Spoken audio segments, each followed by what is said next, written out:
আমরা সিনেমাতে অনেক ধরনের ভয়ঙ্কর সিকোয়েন্স দেখে থাকি। এর মধ্যে এমন কিছু সিকোয়েন্স থাকে যেটা অনেক ভয়ঙ্কর এবং রিস্কি হয়ে থাকে। কোন সিনেমাতে যদি অনেক বেশি ঝুঁকিপূর্ণ স্টান্ট থাকে তাহলে সেই স্টান্ট করার জন্য অভিনেতার বদলে একজন ডামিকে ব্যবহার করা হয়। কিছু কিছু অভিনেতা এমনও রয়েছে যারা ভয়ঙ্কর স্টান্ট নিজেরাই করে এবং অনেক সেফটির সঙ্গে সেই স্টান্ট পূরণ করে থাকে, এবং বিভিন্ন ধরনের সেফটি থাকা সত্ত্বেও মাঝে মাঝে অভিনেতারা ভয়ানক অ্যাক্সিডেন্টের সম্মুখীন হয়। কিছু অ্যাক্সিডেন্ট এমনও হয় যেখানে অভিনেতাদের জীবন ঝুঁকিপূর্ণ হয়ে যায়। তো আজকে আমি আপনাদেরকে জানাতে চলেছি ফিল্মের শুটিং চলাকালীন ঘটে যাওয়া কয়েকটা ভয়ানক অ্যাক্সিডেন্টের ব্যাপারে। ভিডিও শুরু করার আগে চ্যানেলটা সাবস্ক্রাইব করে দিন।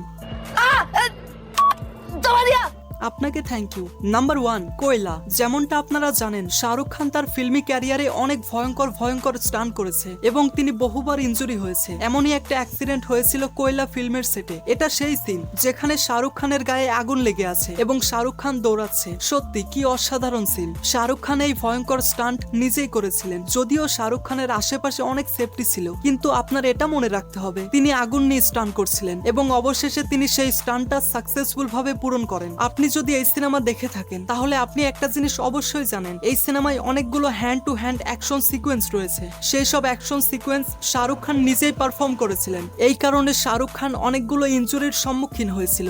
নাম্বার 2, ক্রিস 3। ঋত্বিক রোশন ক্রিস 3 সিনেমায় অনেক ভয়ঙ্কর স্টান্ট নিজেই করেছেন। এরই মধ্যে ঋত্বিক একটা অ্যাকশন সিকোয়েন্স করার সময় তার মাথায় খুব গুরুতর আঘাত পান। প্রথমে তিনি এটাকে সিম্পল ভাবে নেন, কিন্তু কিছুদিন পর তিনি বুঝতে পারেন তার হেড ইনজুরি ক্রমাগত বেড়েই চলেছে। কন্টিনিউয়াসলি অ্যাকশন করার জন্য তার ব্রেইনে রক্ত জমাট বাঁধতে শুরু করেছিল। এই জন্য ডাক্তার তাকে ব্রেইন সার্জারি করার পরামর্শ দেন। এটা অনেক গুরুতর সমস্যা ছিল, কেননা ব্রেইন সার্জারি অনেক বড় সিরিয়াস ইস্যু। এই জন্য তিনি তার সমস্ত শুটিং বাদ দিয়ে তার ব্রেইন চিকিৎসায় মনোযোগ দেন।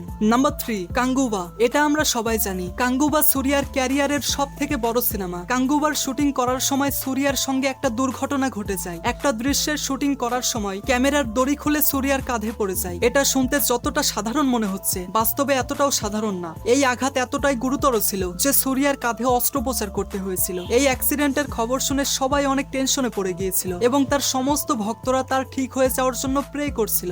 নাম্বার 4, গুলাম।